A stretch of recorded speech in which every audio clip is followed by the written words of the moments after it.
Block से start हुआ था। गेम ब्लॉक में मैंने 57 केजी में स्टार्ट किया था, क्वालिफाई किया था, फिर मेरठ के लिए गोल्ड मेडल जीत के फिर मेरठ जोन में मेरा गोल्ड आया, वहाँ से मैंने क्वालिफाई किया था स्टेट के लिए। स्टेट में फिर मैं क्वालिफाई करूँगी नेशनल के लिए। पहले बिल्कुल ज़ीरो थी, फिर कुछ भी नहीं आता था, फिर उन्होंने धीरे-धीरे सिखाया, सिखाने के बाद आज मैं यहाँ तक आई हूँ। तो सर का थैंक यू। सबसे पहले तो मेरे घर वालों ने सपोर्ट किया। देखो 15 किलोमीटर आना, 15 किलोमीटर जाना, मतलब घर वालों ने किसी विश्वास पे वहां तक भेजा। आना जाना रहता है, किराया भी लगता है। फिर घर वाले सोचते हैं भाई कि हाँ, जब भेज रहे हैं, इतना सपोर्ट कर रहे हैं, तो फिर मेडल नहीं आ रहा, इसलिए मेहनत करनी पड़ती है। मेरे लिए बहुत बड़ा खुशी का पल है और मुझे इतनी बधाइयां मिल रही हैं।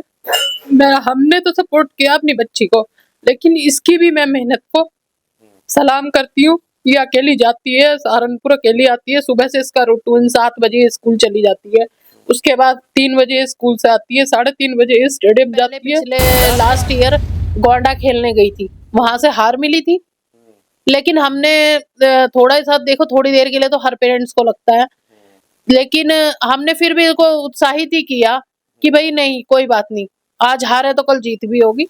इस वक्त मैं सहारनपुर के कस्बा सरसावा में मौजूद हूँ। जैसा कि आपको पता है कि बीजीटी न्यूज की टीम हर उस टैलेंटेड बच्चे की कहानी सुना और दिखाती है। उसी की कड़ी में आज सरसावा के अंदर पहुंचे, जहां पर परचीन यादव ने कुश्ती में गोल्ड मेडल हासिल किया है। खुद परचीन यादव हमारे साथ मौजूद है। इन्हीं से जानते हैं कि कितना संघर्ष इनको उस मुकाम पर पहुंचने में लगा है। खुद उनसे बातचीत करेंगे। जी, सबसे पहले तो बहुत बहुत शुभकामनाएं आपको। तो शुरुआत कैसे हुई थी वो भी बातचीत करेंगे, लेकिन फिलहाल जो आपका ये फाइनल था, कहाँ किस तरीके से शुरुआत हुई और कहाँ तक पहुंचा ये ब्लॉक से स्टार्ट हुआ था। गेम ब्लॉक में मैंने 57 केजी में स्टार्ट किया था, क्वालिफाई किया था, फिर मेरठ के लिए गोल्ड मेडल जीत के फिर मेरठ जोन में मेरा गोल्ड आया, वहाँ से मैंने क्वालिफाई किया था स्टेट के लिए। स्टेट में फिर मैं क्वालिफाई करूँगी नेशनल के लिए। अच्छा, अभी आपने नेशनल के लिए क्वालिफाई कर लिया गया है, लेकिन जब हम किसी चीज की शुरुआत करते हैं तो वो जीरो से करते हैं। तो शुरुआत कहाँ से हुई आपकी? कहाँ से खेलना शुरू किया? कि कहाँ से, कस्बे से, स्कूल से, किस तरीके से? स्कूल से तो हमारा कोई कांटेक्ट नहीं है रेसलिंग का, क्योंकि स्कूल में कोई रेसलिंग करवाते नहीं है। तो मतलब यहाँ स्टेडियम है सहारनपुर में, सहारनपुर के कोच हैं स्टेडियम के रेसलिंग के, आदेश खटाना सर। उन्होंने मतलब रेसलिंग स्टार्ट करवाई मुझे। पहले थोड़ी बहुत घर पे एक्सरसाइज की थी पापा के साथ में, तो फिर मुझे भी शौक हुआ कि मुझे कुश्ती करनी चाहिए। फिर वहाँ गई मैं स्टेडियम में, मैंने स्टार्टिंग की। स्टार्टिंग करने के बाद आदेश सर ने मुझे बहुत सपोर्ट किया खिलाने के लिए। पहले बिल्कुल जीरो थी, फिर कुछ भी नहीं आता था, फिर उन्होंने धीरे-धीरे सिखाया, सिखाने के बाद आज मैं यहाँ तक आई हूँ। तो सर का थैंक यू। अच्छा, जैसे आपने शुरुआत की तो सबसे पहले यहाँ से शुरुआत की, तो यहाँ से कैसे पता लगे कि नहीं कुश्ती में जाना है? क्रिकेट भी है, बैडमिंटन भी है, तमाम इस तरह के खेल हैं, लेकिन कुश्ती में जाने का क्यों मन बना? कुश्ती बस मुझे पसंद आई, क्योंकि मैंने 2-3 स्पोर्ट्स किए, करने के बाद मजा नहीं आया। कुश्ती में एक मतलब अलग ही पहचान है। कुश्ती का तो नाम ही काफी है। तो जिस तरीके से कुश्ती आप कह रहे हैं नाम है काफी, लेकिन उसके साथ साथ खेल के साथ साथ देखते हैं कि पढ़ाई को भी ज्यादा इंपॉर्टेंस देते हैं, तो घर वाले पढ़ाई को भी कहते हैं कि पढ़ाई करो। तो पढ़ाई को आपने किस तरीके से एडजस्ट किया? दोनों साथ-साथ चल रही हैं, लेकिन अगर हमें एक चीज़ में आगे जाना है, तो एक को पीछे छोड़ना पड़ेगा। ऐसा नहीं है कि दोनों साथ-साथ चलता रहे, नॉर्मल चलता रहेगा कि हाँ, बस नाम के लिए पढ़ाई, ठीक है, बस उसके बाद फिर अपना रेसलिंग पे फोकस है। अच्छा, कभी ऐसा भी वक्त है कि आज पढ़ाई भी चल रही है साथ साथ, लेकिन उसी दिन एग्जाम हो, उसी दिन आपका टॉप लेवल के जिस तरीके से प्रतियोगिता वहां पर जाना हो, उसी दिन एग्जाम हो, तो कभी ऐसी भी है सिचुएशन? और अभी आया था जब मैं स्टेट में गई थी, मेरा 7 तारीख का इंग्लिश का एग्ज़ाम था, तो मेरे सर ने भी मुझे सपोर्ट किया। मेरे वाइस प्रिंसिपल सर हैं, जिनका नाम है मिस्टर नरेश प्रसाद सर। उन्होंने मुझे बहुत सपोर्ट किया। उन्होंने मुझे कोई प्रेशर नहीं डाला कि तुम्हारा एग्ज़ाम है, तुम मत जाओ खेलने। उन्होंने मुझे खुद बुला के पूछा कि तुम्हारा एग्ज़ाम कब है, कब छूटेगा? तो उन्होंने कहा कि तुम खेल के आओ, स्ट्रेस फ्री होके, माइंड फ्री करके, फिर बाद में देख लेना एग्ज़ाम। तो उनका भी बहुत-बहुत थैंक यू। अच्छा, कुश्ती में हमने भी देखा तमाम लड़कियों ने जो है गोल्ड मेडल बुलंदियां छुई है, हासिल किया है, लेकिन उनका शुरुआत कैसे होती है कि चलो खेलने की आपने कर लिया, लेकिन उसका डाइट प्लान, कुश्ती का कहते हैं कि डाइट प्लान काफी, तो डाइट का कैसे रहता है और आपका शेड्यूल कैसे रहता है खेलने का? मतलब ऐसा नहीं है कि सारा दिन हम प्रैक्टिस करते रहें, हर चीज़ को एक टाइम देना पड़ता है। एक पर्टिकुलर टाइम पे एक पर्टिकुलर चीज़ करनी पड़ती है। सुबह मतलब प्रैक्टिस करो, उसके बाद फिर स्कूल जाना होता है, स्कूल से आके फिर से प्रैक्टिस, तो फिर डाइट वाइट भी लेनी होती है। अपनी डाइट वाइट मतलब मेनली तो बादाम ही है, बादाम पीना होता है, ठीक है, दूध वगैरह, ये देसी चीज़ें, फ्रूट्स वगैरह, इनका ज़्यादा मेन फोकस रहता है रेसलिंग में।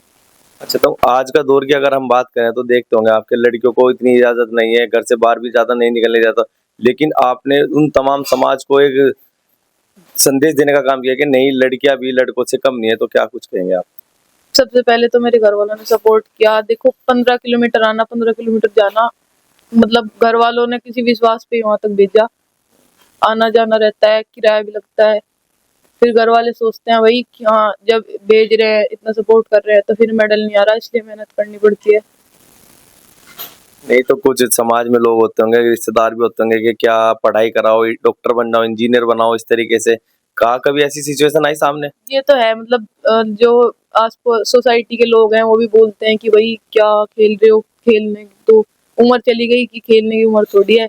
मतलब ये है कि अपना कोई पैशन भी होता है खेलने का। अपना मेरा पैशन है कि मुझे ओलंपिक तक क्वालिफाई करके जाना है और अपने इंडिया को रिप्रेजेंट करना है वहाँ पे। नहीं, कभी ऐसे रिश्तेदार होते हैं जैसे बहुत तरीके के रिश्तेदार के, नहीं इससे अच्छा तो डॉक्टरी कराओ, शादी कर दो, लड़कियों को इतनी इजाजत नहीं होती आज के टाइम में। हाँ ये तो है, मतलब आज तक वैसे किसी ने कुछ कहा नहीं है, लेकिन लोग बोलते होंगे। तो भाई मेरे पेरेंट्स मेरे तक आने नहीं देते उस चीज को। अच्छा, पेरेंट्स का कैसा सपोर्ट रहा है? क्योंकि सबसे बड़ी रीढ़ की जो हड्डी होती है वो पेरेंट्स होते हैं। पेरेंट्स का किस तरीके का सपोर्ट रहा है आपके लिए? अच्छा सपोर्ट है, मतलब मेरे पेरेंट्स मुझे खुद लेके जाते हैं। मेरा कंपटीशन आएगा सबसे ज्यादा, मेरी मम्मी सपोर्ट करेगी, लेके जाएगी।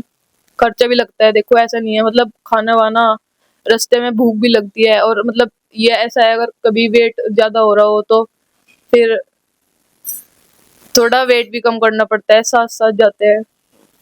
तो मतलब जैसे आप कह रहे हो कि लखनऊ आपका फाइनल हुआ था, तो वहां पे किसके साथ गए थे? तो पापा मम्मी दोनों गए थे मेरे। जहाँ भी बड़े आपके मैचेस होते हैं तो वहां पे पापा मम्मी जाते हैं। हाँ जी। तो आपकी मम्मी से भी बात करेंगे जी, क्या कुछ कहेंगे? आपका नाम रोशन कर दिया आपकी लड़की ने, अब तमाम बधाइयां भी आपके पास आ रही होंगी, तो क्या कुछ कैसा महसूस हो रहा है सबसे पहले तो? मैं भैया बता नहीं सकती, मेरे लिए बहुत बड़ा खुशी का पल है और मुझे इतनी बधाइयां मिल रही हैं। हमने तो सपोर्ट किया अपनी बच्ची को, लेकिन इसकी भी मैं मेहनत को सलाम करती हूँ। ये अकेली जाती है सहारनपुर, अकेली आती है। सुबह से इसका रूटीन 7 बजे स्कूल चली जाती है, उसके बाद 3 बजे स्कूल से आती है, 3:30 बजे स्टेडियम जाती है, रात को 8 बजे वहां से वापस आती है। तो बहुत मतलब हमारा विश्वास किसी तरह से भी इस बच्ची ने टूटने नहीं दिया और अपनी मेहनत पूरी तरह से, और मुझे पूरा विश्वास है ये बच्ची आगे जाने का काम करेगी। हमारे उत्तर प्रदेश का नाम इसने आज रोशन किया है, नकुड़ विधानसभा का और सरसावा नगर का, और पूरे देश में भी ये आने वाले समय में मुझे पूरा विश्वास है कि ये नाम रोशन करने का काम करेगी। और मैं इसके कोच आदेश खटाना जी का भी बहुत बहुत धन्यवाद करती हूँ, और उनके साथ ही रोहित चिकारा जी हैं स्टेडियम में जो इसको पर्सनल प्रैक्टिस कराते हैं, मैं उनका भी बहुत बहुत धन्यवाद आभार व्यक्त करती हूँ कि आज उन दोनों की वजह से ही हमारे लिए इतना बड़ा पल आया है और हमें जो इतनी बधाइयां मिल रही हैं, इतने सभी जगह से हमारे लिए वो आ रहे हैं, तो उसके लिए उन दोनों का बहुत बड़ा महत्व है। और इसके जो पापा हैं वो भी इसके साथ बहुत मेहनत करते हैं। सुबह की जो प्रैक्टिस है, एक्सरसाइज सब कराना, इसके पापा इसको सपोर्ट करते हैं सब। और उनके सपोर्ट के बिना तो देखो मैं भी कुछ नहीं कर सकती थी। उनका सपोर्ट रहा तो मैंने भी इसको किसी चीज से नहीं रोका। उनका भी एक सपना रहा शुरू से। पहले जो इसका बड़ा भाई है वंश यादव, वो पावर लिफ्टिंग खेलता है, वो नेशनल चैंपियन है पावर लिफ्टिंग का। और स्टार्टिंग में इसके पापा का सपना था कि वो कुश्ती खेले, तो सहारनपुर स्टेडियम में कोच ना होने के कारण 1 साल कोच थे यहाँ पे प्रवीण यादव कुश्ती के, वो फिर चले गए। उसके बाद कोई कोच नहीं आए थे, तो फिर हमने उसका गेम चेंज करवाया पावर लिफ्टिंग, क्योंकि बाहर भेज नहीं सकते, क्योंकि पढ़ रहा था वो भी केंद्रीय विद्यालय में। उसके बाद मदर टेरेसा स्कूल में पढ़ते पढ़ते उसने पावर लिफ्टिंग में नेशनल खेल के वो चैंपियन बना। और आज उसी फिर मेरे उस इसके पापा का सपना था कि मेरा कोई भी मतलब दोनों बच्चों में से एक बच्चा रेसलिंग करे, तो उनका सपना ये पूरा करने का काम कर रही है। उनका बहुत बड़ा सपोर्ट है। जैसे आप देखते होंगे कि आज बधाइयां लगातार आ रही है, लेकिन एक आप चीज सुनते होंगे कि स्ट्रगल के टाइम पे कोई नहीं आता और बधाई के टाइम पे सब आते। जब स्ट्रगल कर रहे थे तो तमाम लोग भी आपको भी कहते होंगे, आपकी कभी सिचुएशन ऐसे ही कि रिश्तेदार ने कहा हो कि नहीं कहाँ खिला रहे हो, शादी कर देनी चाहिए, पढ़ाई इंजीनियर बनाओ, डॉक्टर बनाओ, इस तरीके की बात आई कभी? इस तरह की सिचुएशन आई, लेकिन मैं खुद भी ऐसे फैमिली से बिलोंग करती हूँ कि हमारी फैमिली पूरी ऐसी है, बहुत सपोर्टेबल है। किसी भी रिश्तेदार ने ऐसा नहीं कहा, बस ये कहा कि सही रहे, बच्ची जा रही है आ रही है, हमें कल को कोई उल्टी सीधी शिकायत ना मिले, कुछ सुनने का मौका ना मिले। हमने अपने बच्ची को वही समझाया और वही हमने इसको मोटिवेशन किया कि हमें सब कुछ करो, कहीं भी जाओ, लेकिन हमें कोई ऐसी शिकायत ना मिले और पूरी छूट है, हमारी तरफ से पूरी छूट है, पूरे खेलो, पूरा समय दो प्रैक्टिस को, पढ़ाई को, लेकिन हम बिल्कुल कोई भी मतलब इधर-उधर की कोई शिकायत ना सुन लें। और ऐसे ही में हमारे जो रिश्तेदार और परिवार वाले हैं, किसी ने इस तरह की शिकायत करने की, ये है कि आगे बच्चे सक्सेस हों, बस सबका यही एक मोटिवेशन रहा। अच्छा, आप सुबह से शुरुआत हो जाते है कि माता जी का भी रोल बहुत होता है कि सुबह उठना, जल्दी उठना, तो सुबह का कैसे शेड्यूल रहता है इनका? इसका सबसे पहला शेड्यूल, मैं सुबह उठती हूँ 5:30 बजे, 5:30 बजे, 5 बजे। उसके बाद हम इनको उठाते हैं, उसके बाद ये रनिंग वगैरह करती है, अपनी एक्सरसाइज करती है, उसके बाद ये 7:30 बजे अपना ब्रेकफास्ट वगैरह करके स्कूल चली जाती है। वहाँ से आती है ये 2:30-3 बजे, उसके बाद ये बस आधा घंटा 15-20 मिनट रुकती है, उसके बाद ये 3 बजे सहारनपुर स्टेडियम प्रैक्टिस के लिए चली जाती है। फिर ये वहाँ से शाम को 7:30-8 बजे आती है, उसके बाद आके फिर ये स्टडी करती है।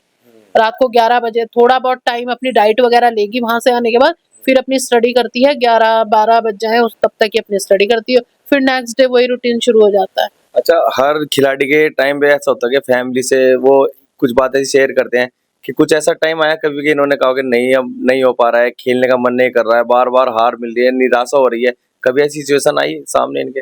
ऐसी सिचुएशन स्टार्टिंग में आई, लेकिन हमने ये पहले पिछले लास्ट ईयर गोंडा खेलने गई थी, वहां से हार मिली थी, लेकिन हमने थोड़ा सा देखो, थोड़ी देर के लिए तो हर पेरेंट्स को लगता है, लेकिन हमने फिर भी इसको उत्साहित ही किया कि भाई नहीं, कोई बात नहीं, आज हार है तो कल जीत भी होगी, लेकिन वो सपना हमारा पूरा हुआ। अच्छा, आप लखनऊ गए थे इनके साथ? हाँ, तो आप लखनऊ गए तो उस वक्त मन में क्या था आपकी, जब लड़की वहां पर खेल रही तो वो उस वक्त मन में क्या आ रहा था? क्योंकि बस तमाम पेरेंट्स वहां पर भी होंगे। बस मन में यही आ रहा था कि मेरा तो स्टार्ट जब तक खेल इसने शुरू नहीं किया, तब तक इसका नंबर नहीं आया, इसकी कुश्ती शुरू नहीं हुई, तब तक यही था कि ईश्वर पे छोड़ रखा था कि ईश्वर क्या करेंगे। लेकिन इसका बहुत अच्छा परफॉर्मेंस रहा और इसको गोल्ड मेडल हासिल हुआ। अच्छा, तो एक अंतिम सवाल आपसे पूछेंगे, कभी ऐसा किस्सा आया आपकी लाइफ में कि यार नहीं, हो नहीं रहा है, अब बेस्ट नहीं निकल पा रहा है, खुद से मन से ये बात आती है कि अब छोड़ देना चाहिए, कभी कुछ ऐसा मन में आया? आया था, मतलब बीच में जब मतलब एक मेरे कमर में इंजरी आ गई थी, तो उसकी वजह से मुझे लगा कि शायद मेरी परफॉर्मेंस डाउन हो रही है। मुझे मतलब मैंने ये नहीं सोचा कि शायद इंजरी की वजह से हो रही होगी, लेकिन मेरे जो कोच है, जो प्रशांत चिकारा सर है, उन्होंने मुझे इस चीज़ की दवाई दिलाई, मुझे सपोर्ट किया, उन्होंने मुझे समझाया कि आ जा रहा है, पहले प्रैक्टिस कर, उसके बाद रिजल्ट मिलेगा, पहले प्रैक्टिस कर, दिन रात कर, मतलब पूरा उन्होंने मुझे पूरा समझाया। ऐसे नहीं, मतलब ये नहीं होता कि भाई एक बार गाइड कर दिया कि खेलो, ऐसे करो, ठीक है। उन्होंने मतलब मुझे मेंटली भी बहुत सपोर्ट दिया है और मेरे घर वालों ने भी। अच्छा, एक अंतिम सवाल मेरा है, अच्छा, हर वन में कुछ किस्सा, हर खिलाड़ी के उसमें किस्सा होता है कि नहीं वो कभी नहीं भूलूंगा, कुछ जहन में रहता है, तो कोई किस्सा आपका जो हमेशा याद रहे जहन में? ऐसा तो कुछ नहीं है, मतलब यही है कि अगर हार गई, मतलब हार को एक्सेप्ट कर लिया, तो फिर जीतने को एक्सेप्ट करने में बहुत ईजी होगा। बहुत बहुत धन्यवाद हमारे से बात करने के लिए। तो ये थी परचीन यादव और उनकी मदर, जिन्होंने बताया इनके संघर्ष की कहानी के कहाँ से शुरुआत हुई और आज बुलंदियां छू रही है। तो फिलहाल इस वीडियो में इतना ही, धन्यवाद।